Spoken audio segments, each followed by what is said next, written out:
오늘 우리에게 주시는 하나님의 말씀은 창세기 40장 1절에서 8절까지 말씀입니다.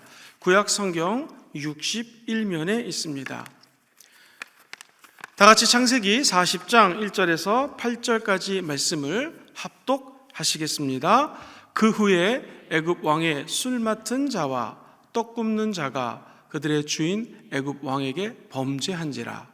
바로가 그 두 관원장 곧 술 맡은 관원장과 떡 굽는 관원장에게 노하여 그들을 친위 대장의 집 안에 있는 옥에 가두니 곧 요셉이 갇힌 곳이라.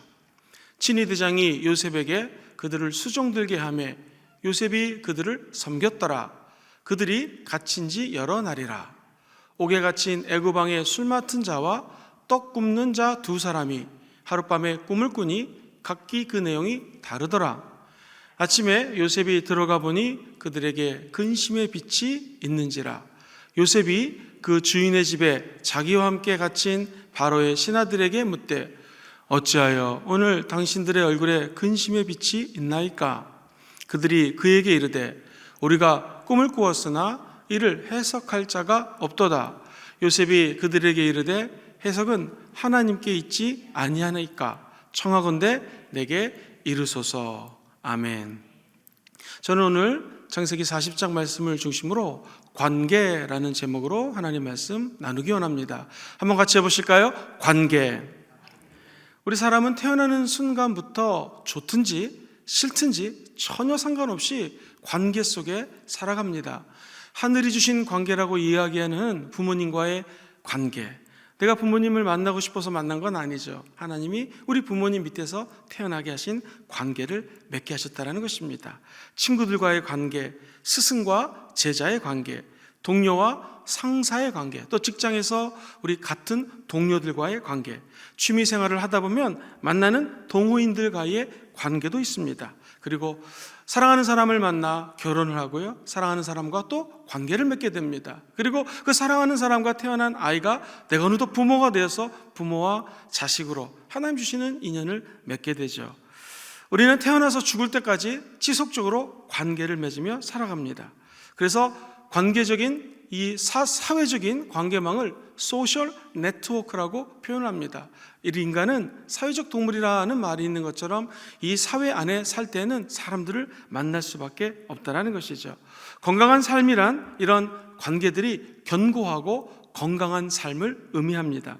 성숙하고 깊은 관계를 맺는 사람들은 행복하게 삽니다. 그렇지 않은 경우에는 우리 마음속에 상처도 다가오고 어려움에 빠지기도 합니다. 제가 어렸을 때만 해도요, 선생님은 무조건 존경했고 제 친구 중에 친구는 선생님은 화장실 안 간다고 우겼습니다. 그러던 시절이 엊그제 같은데 오늘날 교실의 이야기를 들어보면 스승과 제자의 관계, 이 만남도 어느덧 좀 많이 시간이 지나서인지 또 사회가 변해서인지 흐트러진 것 같은 생각이 듭니다. 알베르 까메라고 하는 유명한 소설가는 이렇게 얘기합니다. 행복해지려면 다른 사람하고 깊이 관계를 맺지 말아야지 행복해집니다. 이 말은 뭡니까? 사람은 관계를 맺으면 맺을수록 더 어려워지고 때로는 어려움에 봉착할 수 있다는 말입니다. 자, 그렇다면 오늘 이 본문에서는 인간관계에 대해서 쭉 이야기를 펼쳐나갑니다. 가만히 살펴보면 관계는 크게 두 가지가 있는 것 같습니다. 첫 번째는 변하는 관계가 있고 두 번째는 변하지 않는 관계가 있습니다. 이 변하는 관계는 어떨까요? 오늘 이 본문의 장소 배경이 재밌습니다. 이게 왕이 죄수를 가두는 곳인데 3절에 보면 그것이 요셉하고 너무나 관계가 좋았던 보디발이라고 하는 근위대장, 친위대장이 집안에 있는 감옥이었습니다. 요셉은 하나님이 복을 주셔서 어저께 말씀을 나눴던 것처럼 엄청난 형통함을 맛봤기 때문에 그 집 구석구석 어디에 무엇이 있는지를 아마 알고 있었습니다. 이 감옥도 아마 들어가 봤겠죠. 근데 요셉은 여기서 탈출할 생각하지 않습니다. 그냥 그 유치장 안에 갇혀서 평범한 감옥소 생활을 합니다. 자, 이 수감 생활이 어땠을까요? 간수들과 다른 죄수들이 요셉이 편안하게 하나님 말씀 묵상하고 기도하고 찬양하게 냅뒀을까요? 그랬을 것 같지 않습니다. 저 억울하게 감옥에 왔으니까 좀 봐주자 그랬을까요? 그렇지 않았을 것입니다. 아마 이 처음에 노예로 팔려갔을 때 허드렛 일을 했던 것처럼 이 감옥에서도 온갖 힘든 일과 어려움을 체험했을 것입니다. 노예인 주제에 감히 왕의 근위대장의 아내를 건드려 이 나쁜 X 하면서 욕을 하고 힘든 일을 시켰을 것입니다. 요셉의 수감 생활은 아마도 요셉의 인생에서 가장 힘들고 어려운 시기였을 거예요. 그런데 이 죽음의 늪을 지나가는 요셉은 좀 사람이 틀렸습니다. 그에게는 주변 사람들을 감화시키는 능력이 있었습니다. 사람들이 요셉을 보자 하찮은 일을 시켰는데 특별한 일로 변화되는 것입니다. 남들이 볼 때 아무것도 아닌 일을 시켰는데 요셉의 손만 타게 되면은 이게 귀한 일로 변화되는 것을 사람들이 목격을 합니다. 자, 그 이유는 뭘까요? 39장 21절에는 이렇게 표현을 합니다. 같이 한번 스크린을 보십시오. 야훼께서 요셉과 함께 하시고 그에게 무엇을 더해요? 인자하심을 더했습니다. 그리고 23절은 이렇게 얘기합니다. 같이 한번 읽어보시죠. 시작. 간수장은 그의 손에 맡긴 것이 무엇이든지 살펴보지 아니하였으니 이는 야훼께서 요셉과 함께 하심이라. 야훼께서 그를 범사에 형통하게 하셨다. 시궁창 같은 유치장에서 살아가고 있는 요셉, 얼마나 힘이 들었겠습니까? 그러나 그의 손에 하나님께서 형통케 하시고 복을 주사 모든 것들이 다 특별한 능력으로 변화됐습니다. 하나님이 요셉과 함께하면, 하나님 우리를 인자하게 생각하시면 저 여러분들에게도 기적이 일어나게 될 줄 믿습니다. 이렇게 생활을 하고 있는데 어느 날 왕의 떡을 담당하는 장관하고 술을 담당하는 장관이 감옥에 들어왔습니다. 우리는 성경을 처음 읽을 때 아니 뭐 술을 담당하고 떡을 감당하는데 이 무슨 장관까지 올라가나 이렇게 생각할 수 있을 것입니다. 저도 그렇게 생각을 했는데 나중에 그 당시 고대 근동의 조직 시스템을 봤더니 애굽은 거대했고요, 엄청나게 큰 땅이었기 때문에 장관의 이름이 병거, 말과 그리고 무슨 전쟁을 할 때 무기를 담당하는 장관이 있었고요, 말을 맡는 장관이 있었고요, 옷 있죠, 의복을 담당하는 장관이 있었고요, 특별히 술장관, 떡당 장관은 아주 중요한 위치였습니다. 바로 왕의 지근거리에서, 아주 가까운 거리에서 왕을 보필하는 사람이었습니다. 그 당시에는 여러 정치적인 세력이 있었고 여러 집단의 이해관계가 엉켜져 있었고 인종도 다양했기 때문에 왕을 죽이고자 하는 사람들이 많았습니다. 음식에 독을 타거나 술에 나쁜 것을 타게 되면 왕이 즉사할 수 있었기 때문에 술과 이 떡, 음식을 담당하는 장관의 위치는 아주 높은 사람들이었습니다. 즉 왕에게 조언을 하고 왕의 결정에 조력을 하는 귀한 사람들이었습니다. 그런데 이 두 그렇게 귀한 직분에 있는 사람이 감옥에 왔다는 걸로 봐서는 아마 석연치 않은 죄를 지은 것 같습니다. 심각한 잘못을 한 게 분명합니다. 자, 이 두 사람이 어느 날 요셉과 함께 생활을 하는데 요셉이 두 장관의 시중을 들었습니다. 근데 어느 날 이 두 장관의 얼굴을 보니 너무나 얼굴이 어두웠어요. 아니 왜 이렇게 얼굴빛이 어둡습니까? 그랬더니 두 사람이 비슷한 구조의 꿈을 꿨는데 이게 무슨 뜻인지 모른다는 것입니다. 사랑하는 우리 성도님들, 요셉이 이 수심이 가득한 두 장관의 이야기를 딱 들었을 때 그의 입에서는 무슨 말이 튀어나왔을까요? 궁금합니다. 8절에 보면 이렇게 얘기합니다. 아니 왜 힘들어 하십니까? 이 꿈에 대한 해석은 하나님께 있지 아니하니까 청하건대 나에게 말씀하시옵소서, 이렇게 얘기합니다. 그러니까 요셉은 확신이 있었던 것이죠. 인생의 생사화복을 주관하시는 분은 하나님이신, 그리고 어떤 꿈을 꿔도 이것을 해석할 수 있는 능력이 누구에게 있어요? 하나님께 있으니 두 장관이요, 어렵게 생각하지 마시고 저에게 한번 그 꿈을 얘기해 봐 주십시오 라고 이야기를 합니다. 이 요셉의 확신은 하나님은 살아계셔서 어떠한 문제 가운데서도 해결할 수 있는 능력이 있는 분이라는 당당함이 있었습니다. 확신이 있었습니다. 오늘 하루를 살아갈 때 이 세상에 있는 사람들과 이렇게 새벽 예배 나와 예배 드리는 여러분과의 차이는 무엇입니까? 우리 안에는 믿음이 있습니다. 이것은 어떠한 문제가 생각보다 클지라도 하나님은 해결해 주신다는 사실입니다. 그러면 우리는 어깨를 활짝 펴고 고개를 들고 생활할 수가 있습니다.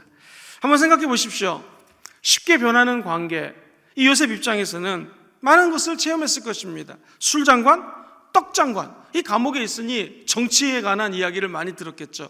정치범이 여기 성추행범 앞에 별의별 이야기를 아마도 다 했을 것입니다. 요셉은 귀를 쫑긋 세우고 들었습니다. 그렇게 해서 왕의 눈에 들었고 결국 술장관, 떡장관까지 올라갔는데 어느 날 그렇게 믿었던 왕이 사랑하는 떡장관, 술장관을 감옥에 집어넣습니다. 요셉은 인간관계라는 것이 이렇구나. 그렇게 높이 올라가 봤자 결국 이렇게 나락으로 떨어질 수 있구나. 아주 가까운 사람이 이렇게 이런 일을 당할 수도 있구나. 보디발과 요셉의 관계를 한번 생각해 보시죠. 보디발 엄청나게 요셉을 사랑했습니다.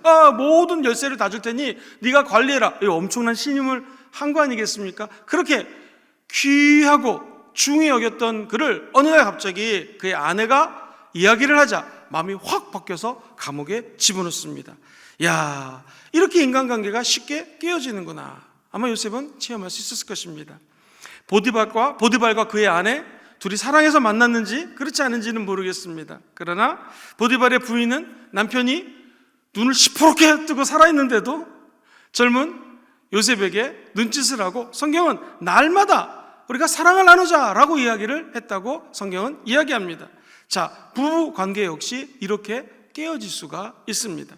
보디발의 부인과 요셉의 관계를 생각해 보십시오. 늘 유혹했을 때에 그의 요청을 들어주지 않자 요셉을 그냥 감옥에 집어넣습니다. 돌변하는 인간의 이런 마음입니다. 그뿐이겠습니까? 요셉은 어머니가 일찍 떠나셨습니다. 그리고 영원히 내 옆에 있을 수 있는 아버지라고 생각했는데 아버지 야곱과도 헤어지게 되었습니다.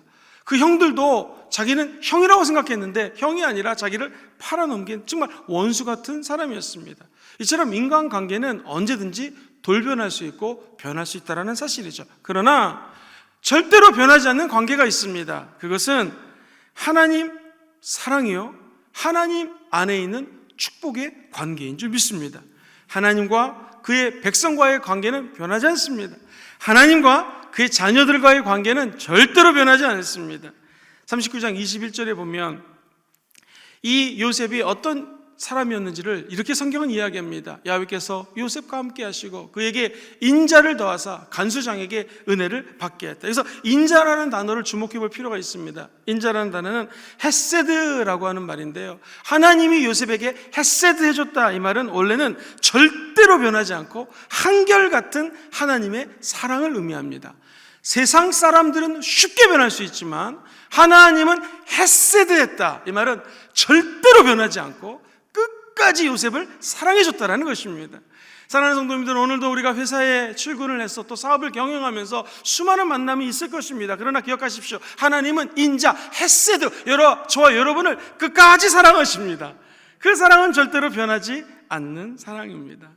엄마와 관계도 깨어지고 자신을 팔아넘긴 형들을 볼 때마다, 생각할 때마다 화가 났겠죠. 그리고 아버지와도 만날 수가 없는 이 안타까운 환경 속에서 요셉이 깨달은 것은 그렇다. 인간의 관계는 깨어지지만 하나님의 헤세드, 나를 사랑하는 인자하심, 끝까지 사랑하심, 인애하심, 죄를 용서하시는 이 놀라운 사랑은 절대로 끊어지지 않는다라는 것을 깨닫게 되었다는 것입니다. 두 장관이 와서 꿈 얘기합니다. 요셉아, 한번 들어봐라. 포도나무 한 그루가 있었고 거기에 3가지가 있었는데 싹이 돋고 꽃이 피더니 포도가 열리더라. 그래서 내가 그 포도를 가지고 왕에게 따다가 드렸다. 그랬더니 박수를 치면서 지금부터 사흘 안에 바로 왕이 당신의 머리를 듭니다. 이 히브리적 표현으로 머리를 든다는 것은 복직한다라는 거예요. 회복한다라는 거예요. 당신은 이제 3일 안에 회복될 것입니다 라고 이야기를 합니다. 그랬더니 또 다른 장관이 와서 이야기를 합니다. 그러면 한번 꿈도 해몽해 보라. 떡장관 이야기를 머리에 흰떡 3광주리가 있었습니다. 그런데 이 광주리를 왕에게 드리려고 갔는데 새가 와서 그 떡을 먹었습니다. 그랬더니 안타깝게도 요셉이 해석하기를 3광주리는 3일, 사흘입니다. 지금부터 사흘 안에 바로가 당신의 머리를 들고 당신을 나무에다가 달 것입니다. 즉 죽일 것입니다 라는 꿈 해석을 합니다. 그리고 나자 20절에 보면 진짜 그 3일은 바로의 생일입니다. 이 고대 근동에서는 왕이, 우리도 특별 사면이라는 게 대통령에게 권한이 있듯이 그날 사람을 죽일 수도 있고 살릴 수 있는 특별 사면 같은 거랍니다. 드디어 요셉은 감옥에 갇혀 있지만 하나님의 꿈은 계속됩니다. 요셉은 감옥에 갇혀서 아무것도 할 수 없는 사람 같이 보였지만 하나님은 두 장관의 꿈을 해석하게 함으로 말미암아 요셉의 앞길을 열어주십니다. 우리도 감옥에 갇힌 것 같고 코로나19라고 하는 환경 속에 갇힌 것 같습니다. 그러나 이런 상황 속에서도 하나님은 꿈을 꾸게 하십니다. 꿈을 해석하게 하십니다. 우리에게 기회를 주십니다. 은혜를 주십니다. 근데 그 은혜와 기회를 가만히 살펴보면 그 안에는 헤세드, 하나님의 사랑이 녹아있다는 것입니다. 우리가 해야 될 것이 있습니다. 우리는 하나님의 사랑에 주목을 해야 됩니다. 사랑하는 성도님들, 오늘 이 술 맡은 장관의 꿈을 해석을 할 때에 요셉이 부탁합니다. 당신이 복직이 되면 저를 이렇게 지켜보지 않았습니까? 저는 죄가 없는 사람입니다. 저를 좀 이 감옥에서 나올 수 있도록 도와주세요 라고 간청을 했습니다. 자, 질문 드립니다. 이 떡장관이, 아니, 이 술장관이 은혜를 입었잖아요. 그러면 다시 복직이 됐을 때 요셉을 기억했을까요? 기억하지 않았을까요? 요셉과 계속 관계를 맺었을까요? 관계가 끊어졌을까요? 어쩜 이렇게 답을 잘하십니까? 기억하지도 않고 그 관계를 아주 매몰차게 끊었습니다. 아니, 아예 잊어먹었습니다. 이 치악사는요, 꿩이 인간에게 도움을 줬다고 그 꿩의 보은, 꿩에게 그 은혜를 갚자라는 의미로 치악산이라는 이름이 지어졌거든요. 결초보은이라는 말이 있지 않습니까? 그런데 사람은 이렇게 은혜를 입었지만 입을 싹 닦는 경우가 있습니다. 이처럼 인간과의 관계는 언제든지 변할 수 있는 가능성이 있습니다. 물론 사람관계 잘 맺어야겠죠. 그러나 제가 드리는 말의 핵심은 인간관계를 맺지 말아라가 아니라 우리가 먼저 해야 될 것은, 먼저 우선순위를 둬야 될 것은 하나님과의 관계입니다. 오늘도 예배 드릴 때 예배로 하나님과 가까워지십시오. 말씀과 하나님과 교통하십시오. 기도로 하나님께 경배하시고 기도로 우리의 구할 것을 감사함으로 아뢰십시오. 찬양으로 하나님 나라를 위하여 섬김으로 하나님과의 관계를 먼저 돈독히 하게 된다면 다른 것들이 다 형통케 된다는 것입니다. 신통하면 인통하고 물통하고 신통방통해진다, 그런 말이 있습니다. 하나님과 먼저 통하면 사람과의 관계도 좋아지는 것이요, 물질적인 축복도 얻게 되는 것이고, 정말 하나님의 은혜 가운데 신통방통한 일들이 일어나게 된다는 것입니다. 오늘을 너무나 사랑하시는 하나님께서 오늘도 우리에게 말씀하십니다. 너가 죄가 있고 부족하고 변하기 쉬운 네 자신인 것을 나는 알고 있다. 그럼에도 불구하고 나는 너를 용서하고 사랑하고 내가 너를 사랑하는 그 인자 헤세드는 영원히 변하지 않는다. 오늘 우리에게 있는 믿음은 이것입니다. 내 자신부터 쉽게 변하고 관계를, 은혜를 까먹을 때도 있을 수 있지만 또 그런 일들을 얼마든지 세상에서 체험할 수 있겠죠. 그러나 한 가지를 기억하십시오. 이 세상에는 변하지 않는 사랑이 딱 한 가지 있어요. 그것은 하나님이 저 여러분들을 자녀 삼아 주셨고 끝까지 헤세드, 인자하심으로 굽어 살펴주시기에 우리의 인생이 형통하게 될 줄 믿습니다. 변하지 않는 하나님과의 관계에 올인하시면 다른 모든 관계도 합력하여 선을 이루게 될 것입니다.